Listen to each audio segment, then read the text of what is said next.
off from there, went to the store, Okay. and you assume that I can see you, and you start walking, and you assume I'm not walking with you because of whatever, but you take off and you just go.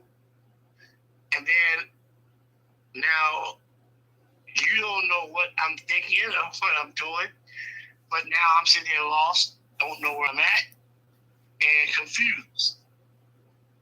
And now I could scream, Jim, but I figured you know my situation before we start walking to the store. You were grabbing my arm, showing me how to walk to wherever to, but then you let go of my arm and you assume that I can see everything, but then you walk me through to this path and left me stranded, and I can't move. Now I'm frozen because I don't know where the hell I'm at. I'm out here in Fayetteville and and now things have elevated for me, and you call me on your phone and you say, hey, Charles, guess what? I'm up the street and I'm out of window store and this happened to me.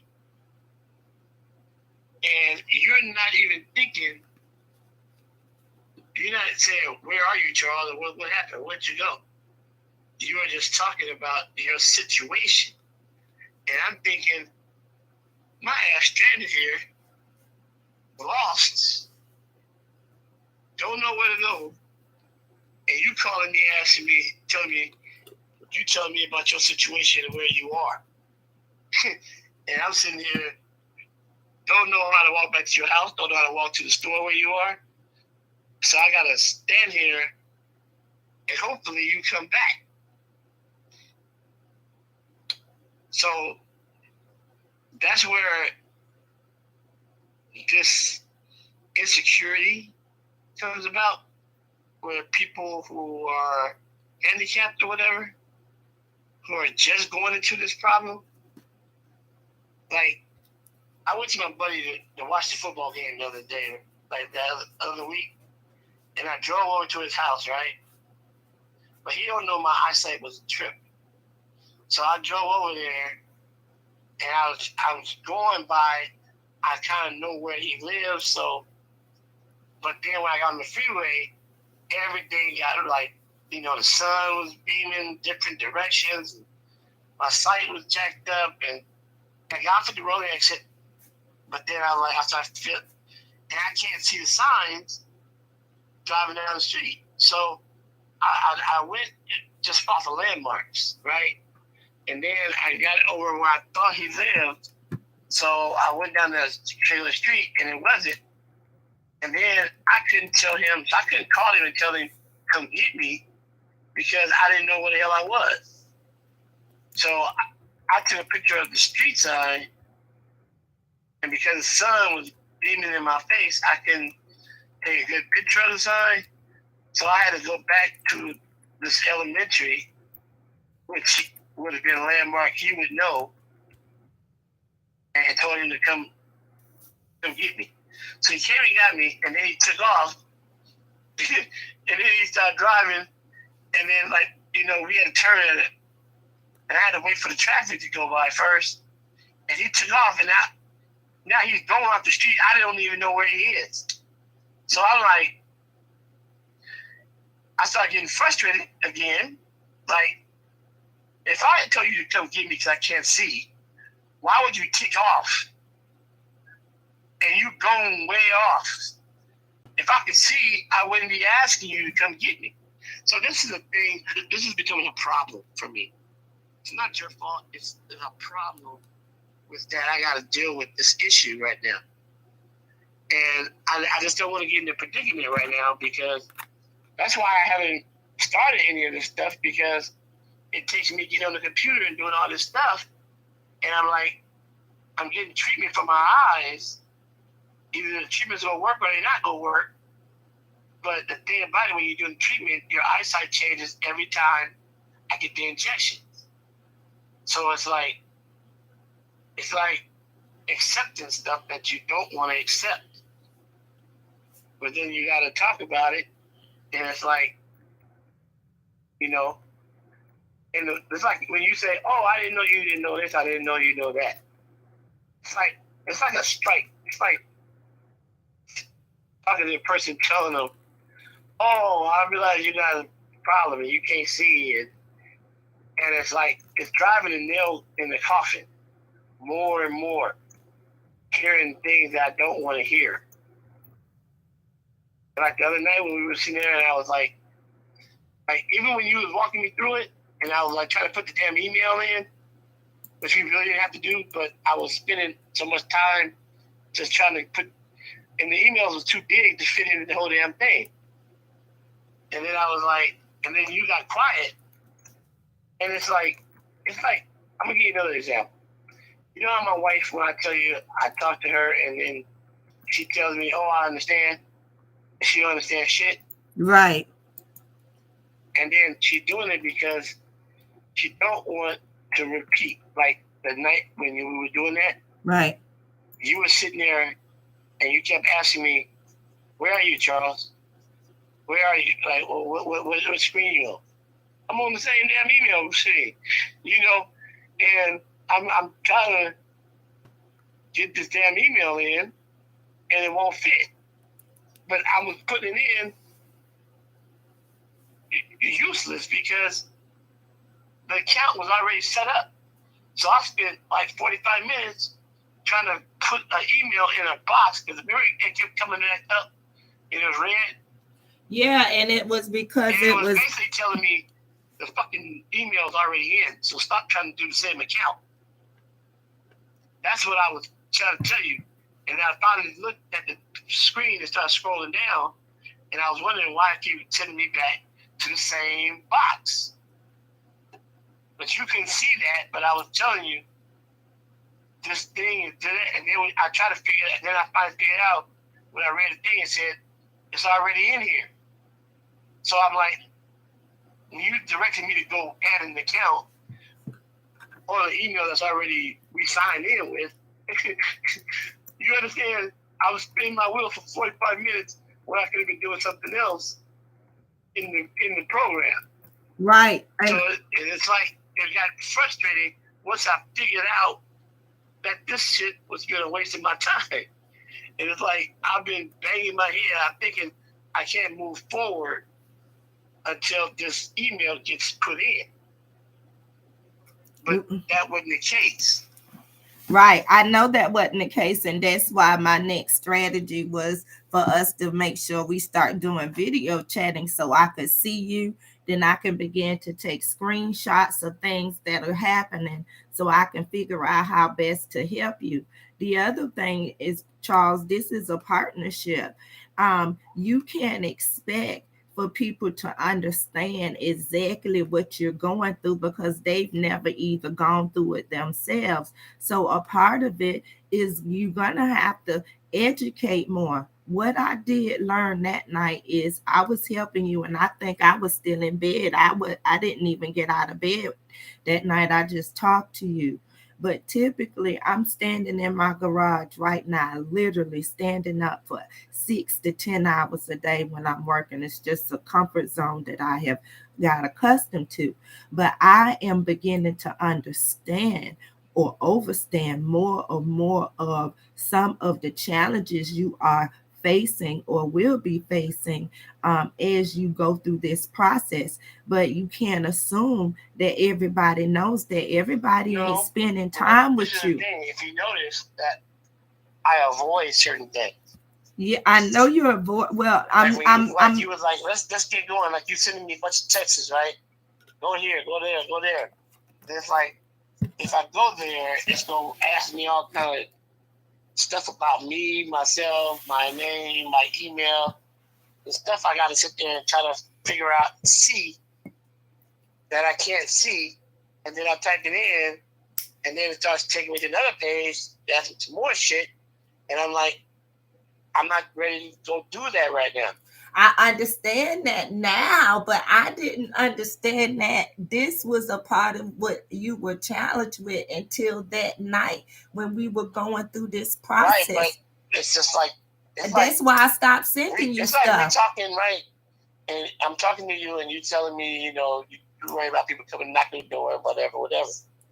But what if I was telling you, Kim, go on outside, get some air, and you're like, I got a phobia of something's outside my door waiting on me, and I'm like, and it's paralyzing to you, but I keep telling you, go outside. I'm directing you in the area where you don't want to go. And that's why I'm telling you, like, when you send me stuff, I don't even look at it because it's like, it's going to ask me to go do some shit that I don't want to do. Or face a reality, which I already know. I already know the answer to it. So, like, everybody I talk to, they're like, oh, you can get free copies, free this, free that, free program, everything free. Get you a microphone, blah, blah, blah, blah. And it's like, well, first of all, I got to get the program on my computer or whatever, right? And understand that computer program. And then I got to download, go give me a microphone from Amazon, go get this, go get that, and operate them things and understand how they work. And then, like you said, get content. Right, and I understand. Get content, and so it's like I was looking at it on YouTube. I was like, what you got to do for the podcast. So they're telling me stuff. It's like talking to a regular person who don't have no limitations. So it's like, okay, and that's good.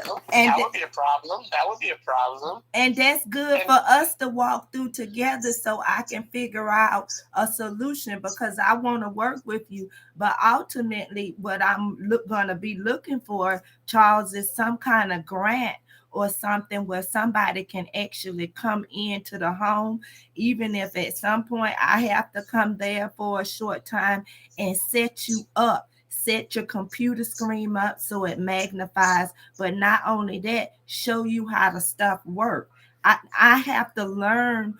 I have to learn what your limit. That's actually getting a damn IT person.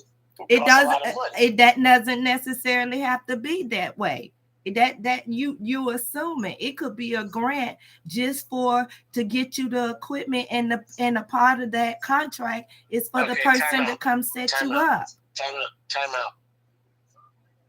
Okay. Now, I told you Crazy Girl do grants, right? Right. So the grant is not. She tells me the process she had to go through to get the grant. It's like pulling teeth.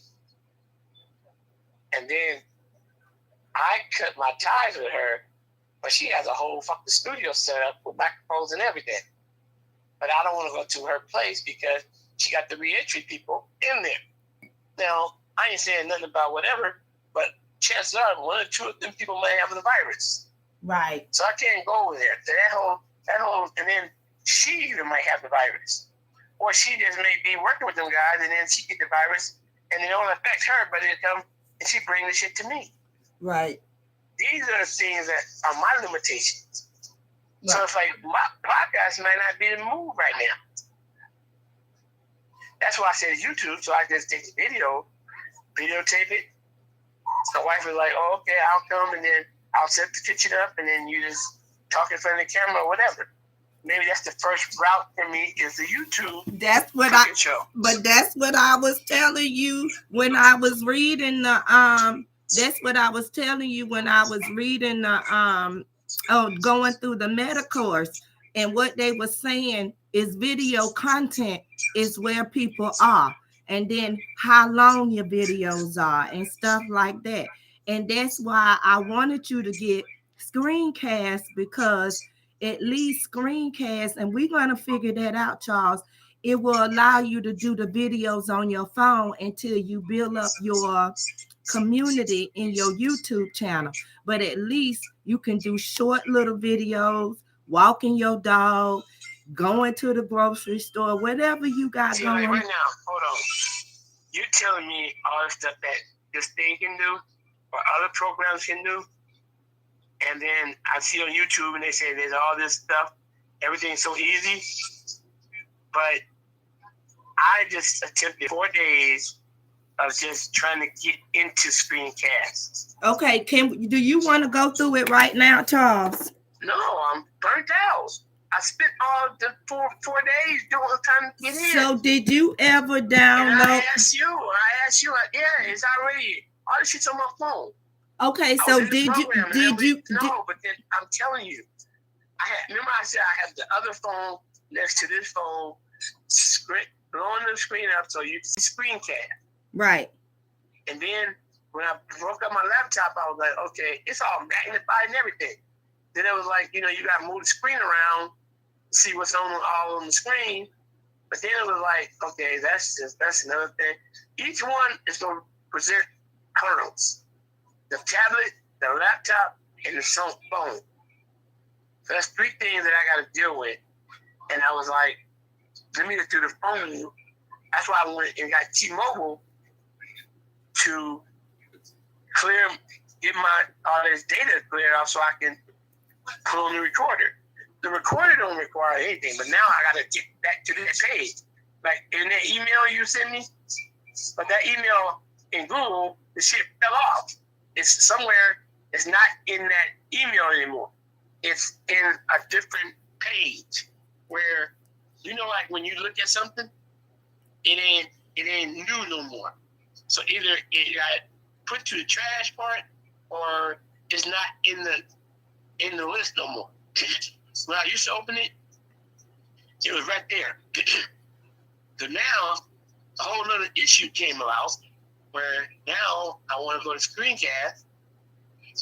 Now all the email screencasts, they'll send me like 10 different emails. Talking about save 40%, save 40%. Now all this shit trying to sell me shit. So I'm like, okay, delete that shit. I don't want to convolute with when you send me the setup stuff. I still need to get in there and just get to the fucking program. And it's like, now those emails are not right where they were. So it's like, that's what I said. My message screen, so in my email screen, the shit is blurry. And when we were talking before, I had a magnifying glass and I was looking at it. I'm just telling you the frustration because it's not on you. It's just that I was trying to maneuver it myself, and I couldn't get back to that screen where we were at. I even went back to the email, opened up Google, and then opened up the thing and tried to start over. Then it was like, okay, boom, boom, boom. Here we go. Boom, boom. It keeps bringing me up to the same screen, and then this video shit, and then it started asking me, what type of video do you have?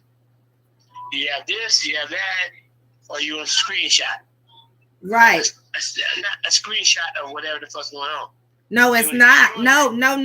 Let me stop you. Let me stop you. Let me tell you what it is, and then you can answer that. Let me tell you. 3 things that come up in a box. It says camera, 2 cameras, and then it says screenshots. So if I'm gonna do screenshot, you hit that thing, or hit this, but nothing about recording. So is the recording coming through the video camera? Yes, it's coming through the video. It's coming through. You were there, Charles. Either you're going to. Yeah, but see, when you walked me through that first night, there was the recording, the red little button at the bottom, that was going straight through. It popped up, and it was like the thing flashed. It was like, okay, there's no memory, but it flashed, and it was about to start recording, but I couldn't get to that anymore. That was it, Charles. Now it's all no, but now it's all video. All video. It's not, Charles. It's not, Charles. I'm just telling you what I'm running into. I'm telling you that I work in those 3 buttons are what I told you. It's not screen share. It's going to whatever you have on your screen. Say you have your apps on your screen. That's all that the person will see, but you can talk into it. The second button is if you want video. The third button is if you want to show your screen and be in the video. You have 3 options now. Okay. And once you press one of them, that's when the video is going to start. You were there. You were there. The screenshot, the first one is your screen. So say, okay. And press it button, and then it's asking for, start asking me some other questions about the microphone and this. Yes, because you gotta connect everything initially. You gotta tell your phone that it's okay for you to use the microphone and your camera. Okay, once you do it the first time, you're not gonna have to do it again. You just have to give your phone permission to work with that app. You were there. All it's doing is asking you your permission. It's setting everything up for you for the first time. Then once you get the video, it's going to say, do you want to upload it to your library or do you want to share it? That's where you can share it in your YouTube channel or on social media or send the person a text. You were there. That's worse. That's worse to know. That was 2 steps slow. That's what they say. Six. I'm so far away, and it's like, what? 6 feet from goal. That's where the man gave up, Charles, before he hit goal. And the next man just went 6 feet more deep, and he made goal. So I'm so glad you called me right then and there, and you were there, Charles. All you got to, then every time you turn it on, that's what's going to happen. Then you will start to see your library in your phone, and you will see the videos, and then you could just choose to upload it to your library. You could say, I'm going to put this in my library, and or I'm going to put it in my YouTube channel or whatever you're going to do. But I want you to have the flexibility with your phone so that even when you out and about, you can make a quick video just about your journey. Okay, so right now you're putting the horse with the carrot before the horse. Okay, all right. You keep talking about once I'm doing all this shit, but I can't even do step 1. But you there. You understand? You're going to become a video king. Okay. I'm not there. Okay. You keep saying that, and I'll be like, no, I'm not there. Okay. I haven't recorded one fucking thing on the phone. So until I start recording, we're talking about moving forward. Okay. Remember I was telling you the other night, but you was not listening because you was like, see, when I start doing, I'm going to say, now you're listening, not listening. You were listening to me. I said, I'm a type of person. It's like when I had employees, I told you my friend, what you were talking to me about perfection, right? Mm-hmm. He said, Charles, it's going to be hard for you to work with anybody. He said, her friend got a food truck. I said, I don't want to work with her. Because when I get the food, I'm very particular. Because I have to be professional. I got to make sure I'm clean. I got to make sure love is put in the food. So you can't be angry cooking food. So you can't be like pissed off because you're making somebody food, because they're not gonna taste the goodness until I feel I'm getting down. And then when I feel things are going perfect, then that's when the love flows. When I'm thinking I'm getting bigger projects, it's like, nah, because if I don't want to do it, I can tell people I don't want to do it. You understand? A lot of people think, oh yeah, Charles, you're a chef, so whatever projects come at you, you gotta pretty much, do it. And I mean, that's not true. That's not how I feel. That's why I was working a full-time job, and the dude was like, oh man, you a hobby. It's a hobby for you. I said, no. It's just that there's certain things I don't want. And that guy, he was running, when I found that, he was running from person to person, just trying to get money. And it's like, I don't want money to guide. I want to cook and feel good about it and do the event and that people enjoy the food. And it's like, I don't want to get backed into the corner. That's what I told you. I said, remember I said, I don't want to do with that crazy girl. And I said, I want to do it myself because I don't want nobody to put things on me or don't see eye to eye what I'm trying to do, my direction. Right. Oh, you know what? You should cover Middle Eastern people. Blah blah blah. Blah. I don't want that influence coming from somebody when I'm trying to direct myself. And I know what black men want, but I can't have a woman telling me what black men want because you don't know. You don't know what a man thinks. Like you don't know. Like right now, that guy that you date, right? You don't know what he's actually saying to his homeboys about you. And unless you got a microphone or you plug his phone and you can hear it, he probably calling you all kind of bitches and this and that, which he ain't saying bad about her, but that's how he talk about women. He call women bitches. Who? A lot of men. Like, oh, I know Martine don't refer to me like that. Like no. Oh, okay. No. Yeah. Let's say I dig you, right? Right. And then I'm talking with a bunch of other guys. Or talking about their women. They said, yeah, my bitch this. Oh, my bitch that. Oh man, I got this bitch. She fine. She live out in Virginia. Oh, man, blah, blah, blah, blah, blah, blah, blah, blah. It's just men. It's like when you talk to women, you be like, oh, let's talk about dick. Let's talk about whatever. You guys talk about your different thing. You have a different conversation. If there was no men present, you would say a certain thing. But you don't know what the man is thinking. And then when they're other men, like they'll be teasing them, like, "Oh man, you sprung, that pussy got you locked up." And, no, it ain't true. You know, my bitch this man, she doing all this shit for me, right? And it's like they trying to play down shit. I can't talk about that. But it's like that's like locker room talk. A man wouldn't say to a woman what he says to some other men. And a woman won't say to a man what she say to other women.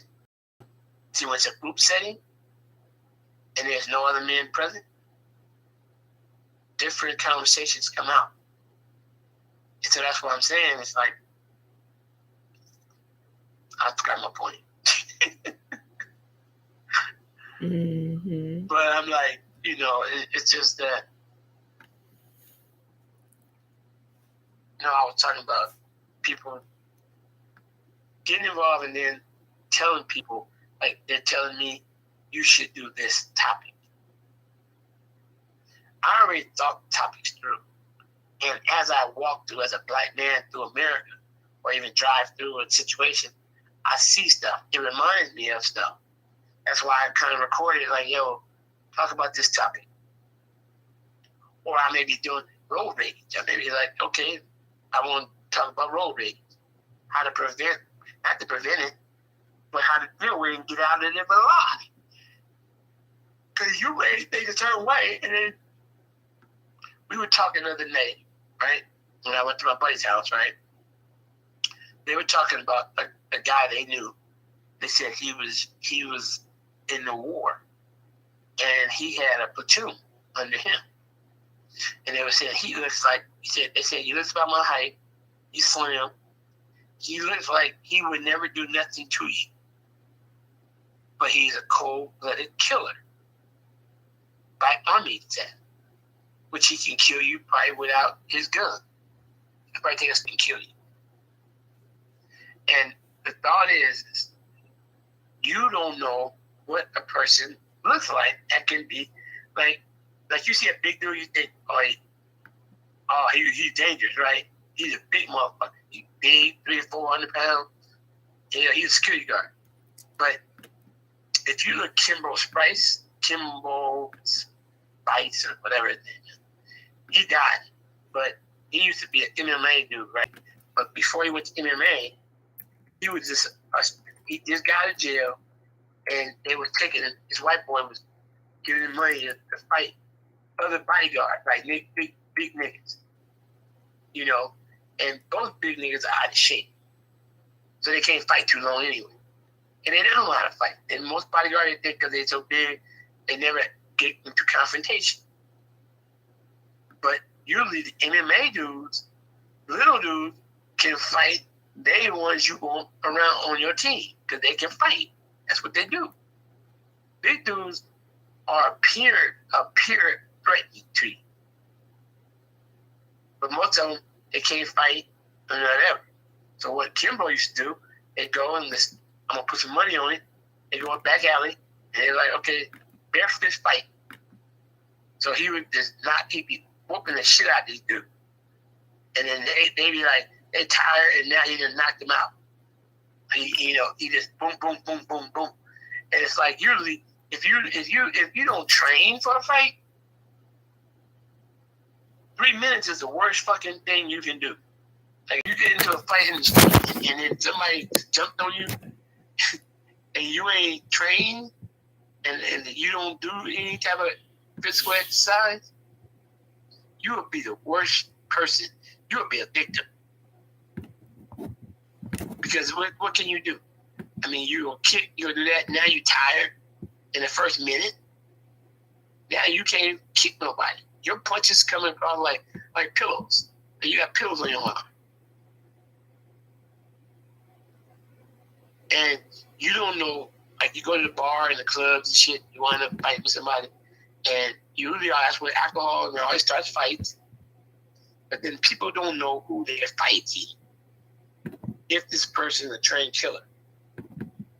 That's what my brother told me. He said, hey, dude, a lot of people here in San Diego, because they're all ex-military, but you don't know who this dude might be, a Green Beret or whatever, trained killer.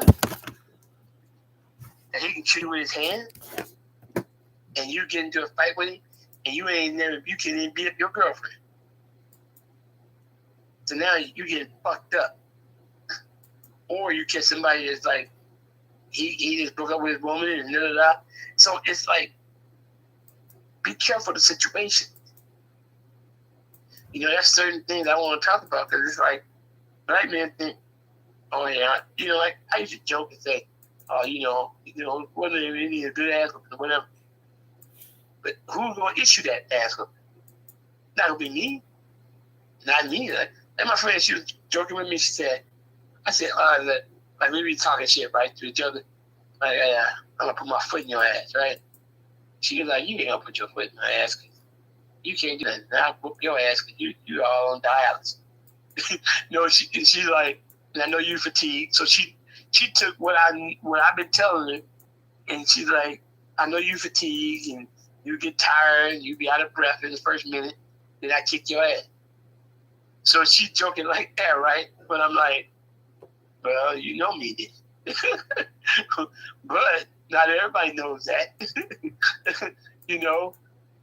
So it's like, you know, but like I said, there's just certain things, it's things that you observe and then you're like, I want to talk about that.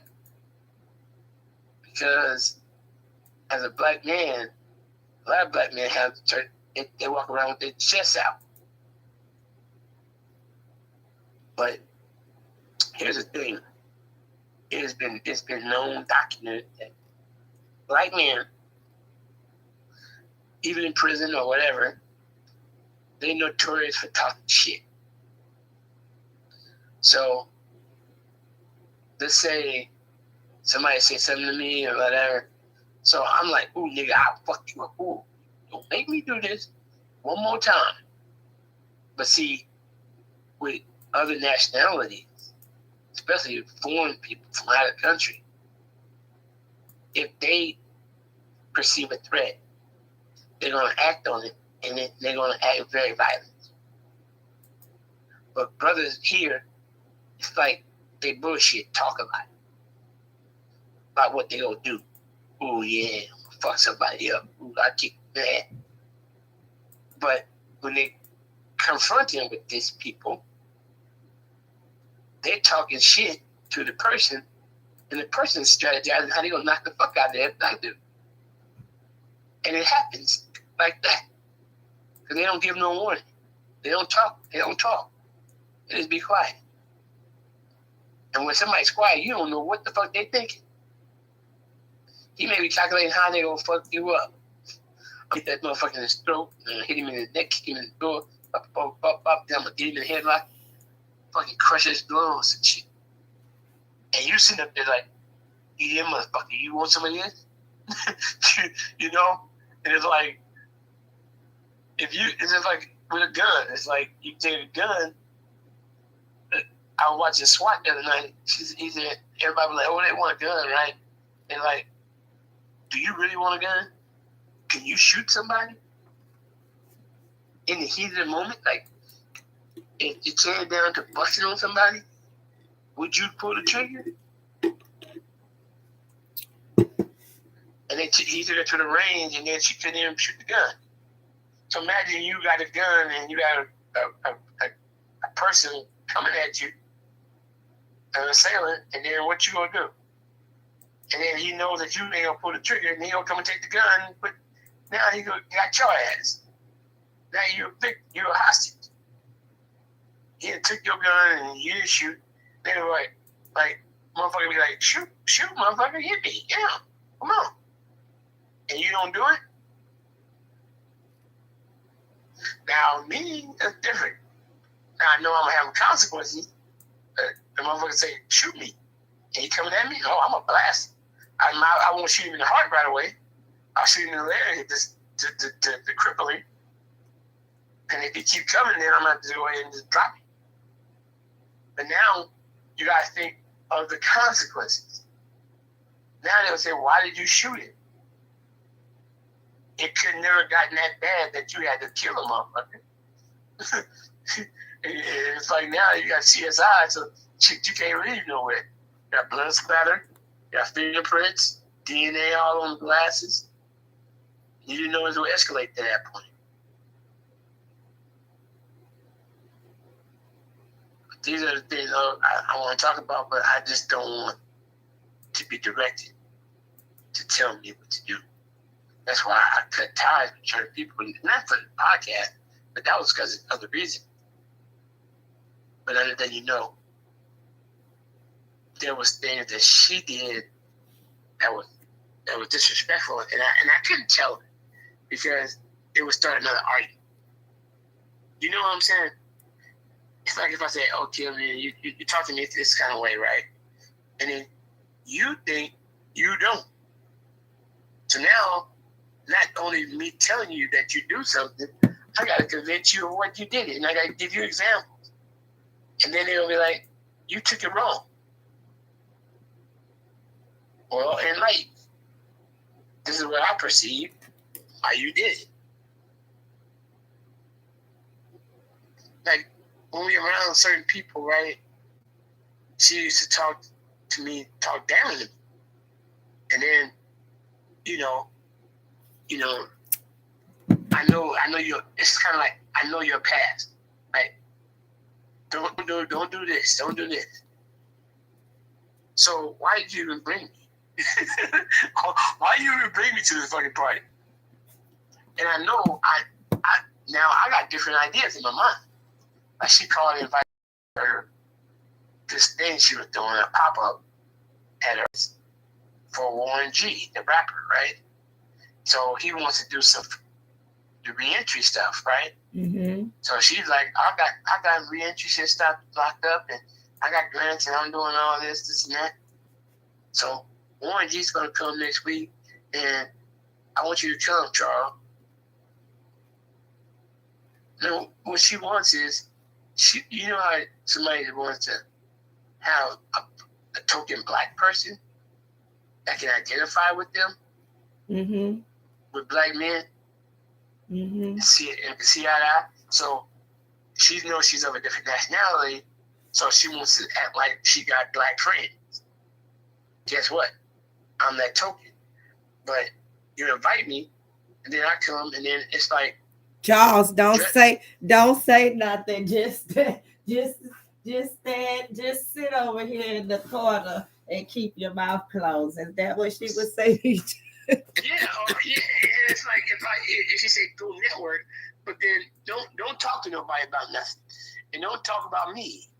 don't say nothing about our relationship or da da da. And it's like, well, why the fuck you bring me here? Like when the dude that just won mayor, right? She was doing some fundraisers for years ago, and then the dude came in. Now she do understand that a lot of people know me. I know I'm known in different circles. So the dude was city councilman from my area. So of course I met him 4 or 5 times. We've had conversations, we talked and this and that, and he knew I do barbecue. So how are you want me to talk to him like he don't know me? He's gonna ask me personal questions. So you're not comfortable with questions he may ask me. And here's the thing. She applied for these grants, right? But she put that she lives with me. Okay? Mm-hmm. And so when, remember I told you that my truck thing got stolen and the insurance didn't want to pay and they were telling me about fraud and all the other shit. Mm-hmm. So I called the commissioner and filed a claim on them, and then I called the senator. You see, people said just call politician's office and let people know you're serious. So the people that was there was like, look, we're gonna take care of it. Tell me the case, give me the information, let me throw my weight around. So she was like, you called the senator and you asked da da da, and it's like, well, I got down. You should have consulted me. I said, for fucking what? But they got my information that I live with you and da da da da da. I said, well, motherfucker, change it. I'm not gonna call you before I fucking call the senator and tell him, my complaint. And why would you bring up that complaint? That's not even worthy of it. I'm like, bye. See, every time she used to say something crazy, I just wouldn't go hang up the phone and put her on a 2-week punishment.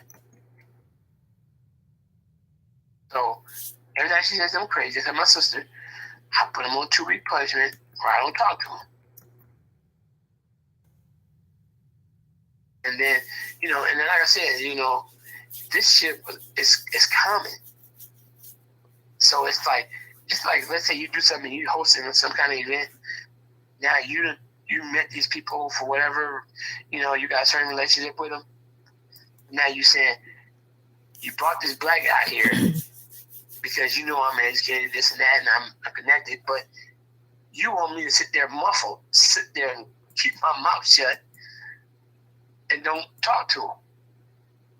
So I'm a liability. And she knows that I eventually, see, here's the thing. She rubs people the wrong way. You would know, you guys would talk, she'd be like, oh, Kim, like, what are you into? Okay, well, let's do something, She'd be like, let's do this, like, oh, yeah, whatever you want to do, Kim. So she'll do whatever to help you out, right? Now you indebted to her.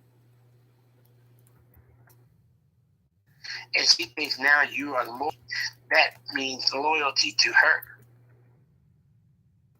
She don't understand. It's like nobody no dog. A dog is loyal. They will show commitment to like that. But I told her, and we be talking on me like, look, man, just because you do something for somebody, don't make them loyal to you. That's why women are treating you kind of way, because you are dehumanizing them. You are putting them on a level that, if I throw a little money their way, they gonna be like loyal to do what the fuck I say and speak highly of me. It's like respect. You gotta earn the respect. Not just because you do something, and then people realize when you do something for them, you want something. And that's why I was saying, she gonna try to throw cash and money in my way and think we can squash everything. But that's not the case. I've evolved. I'm in a different place. And I can't put up with your shit no more. And I mean, Imagine this, Kim.